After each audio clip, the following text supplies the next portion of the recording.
This is the pulpiest pulp I have ever read. Maybe that's because I haven't read enough pulp. Maybe that's because I think that stories like Lovecraft and Robert E. Howard's Conan series are somehow better than pulp. Uh, this just did not fail to disappoint on wacky 1950s sort of sci-fi speculation market nonsense. And I picked it up at an antique store, actually. I don't think the owner of the store really wanted to stock books. I think he accidentally bought a box of books and he was trying to move them. So I got this used book from 2 lifetimes ago for $3.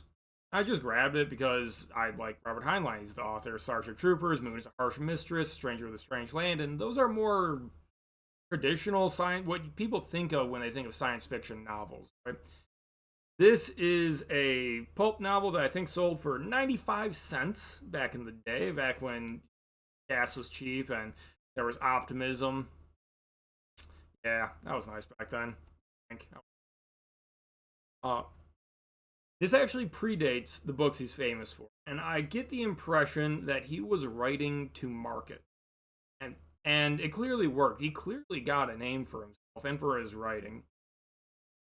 It's just I marveled reading this book because it opens like a advocacy for the Boy Scouts almost because it's three guys or three kids even that are just out of high school talking about going to college, testing rockets in their backyard until one of them blows up. I think we've seen that movie later on, but obviously this is an ancient book.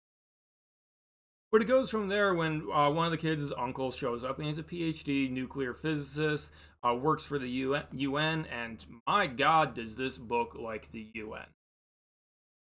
I guess this dates back to when people thought the UN was a good that would actually accomplish it. But anyways, the PhD, Dr. Cargraves, recruits the boys to be his mechanics, his second in command, his crew, because he's going to build an atomic rocket and go to the moon. And then they just like rent some land in New Mexico and they retrofit a mail rocket and then they put in a thorium reactor that melts zinc and blasts it out at plasma speed and then they fly to the moon. They just do it. And it's not because he doesn't understand science. He very clearly lays out tons of scientific principles. There's straight up science lectures in this book where the doctor is teaching kids the science principles. And that gives the book a feeling that this was written to be sold to parents to give to their kids, to try and appeal to both, and to instill a desire for science, invention, growth, prosperity, engineering in the youth, which I think is a very commendable goal for a book when it's meant for kids, when it's meant for teenagers developing, thinking about what they want to do with their lives. And yet, despite that, it also is weaving in a bit of conspiracy. There are people after them. There are people breaking in and attacking them, and bombs go off because someone's trying to stop them from getting to the moon on this rocket. But they do get to the moon because they're all four of them are very smart and they manage to fend off the bad actors, let's call them, until they manage to basically crash land on the moon and put on their diving suits with just a bit of oxygen because when you have excess thrust, I guess you can be a bit sloppy with designing all your gear. If it just takes you a couple days to get there because you're blasting atomic power out your back. No, it's not. It's not really that wrong.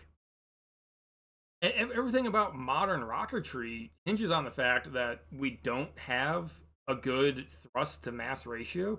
We are completely dominated by the tyranny of the rocket equation. And if you could just start turning mass into energy and producing the thrust that way, you really could make a rocket in your backyard and go to the moon if you didn't have to be so precise with the exact combustion of oxygen and hydrogen to burn at the highest possible elemental rate to produce the most thrust out of the most conically perfect thing. And everything has to be thrifted on weight because every gram costs thousands of dollars to get to space. If you've got thrust to spare, you can just slap it together and go. He's totally right about that, and it's almost a shame that it doesn't work like that. It gives this like retro future yearning for what could have been. I guess if physics were just slightly more forgiving for. Oh, funny science aside on this, they have a robot do most of the flying, but it's an analog robot. Which is how computers used to work. It's how ye old World War II rockets got to their destination was through gyroscopes and cams and timing and the physical shape of these objects to do the exact maneuvers when you're done with no digital computation at all. Try imagine saying that a commercial flight is on autopilot and the autopilot is some clockwork gears in the front and see how fast people freak out though.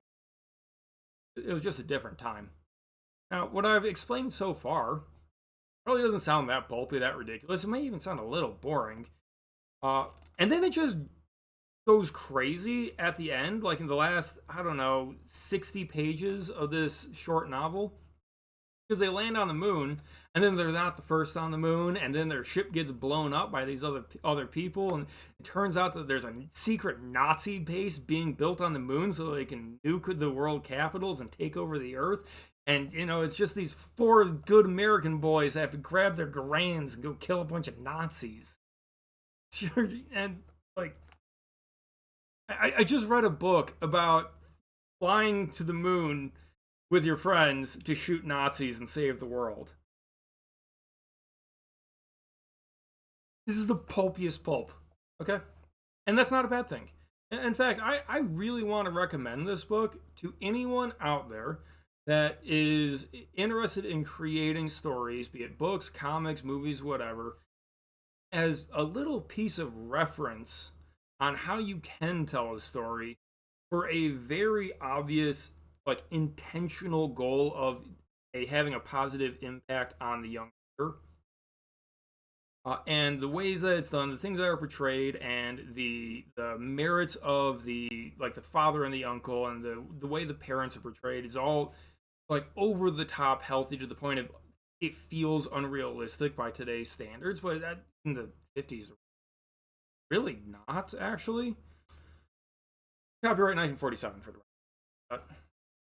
record. This is a short book. As you can see, it's pulp size, fits in your pocket kind of stuff, and it's only 190 pages at this size. You can read it in a couple days. And if it doesn't give you some inspiration, honestly, you might have a future in writing if this doesn't give you some idea. Till then, though, I do recommend Heinlein. Maybe not the best science fiction author America has ever had. That's probably going to go to P.K. Dick. Maybe. Let's have an argument. Let's have an argument in the comments. Drop a note below. Who is the best science fiction author that America has ever had? I like Heinlein. I've read a lot of his books. But I wrote a lot of other authors' books too. So let me know what you think below, and maybe that'll guide some future book reviews and discussion. Till then, please drop a like, drop a subscribe. Come back more for next time. Cheers.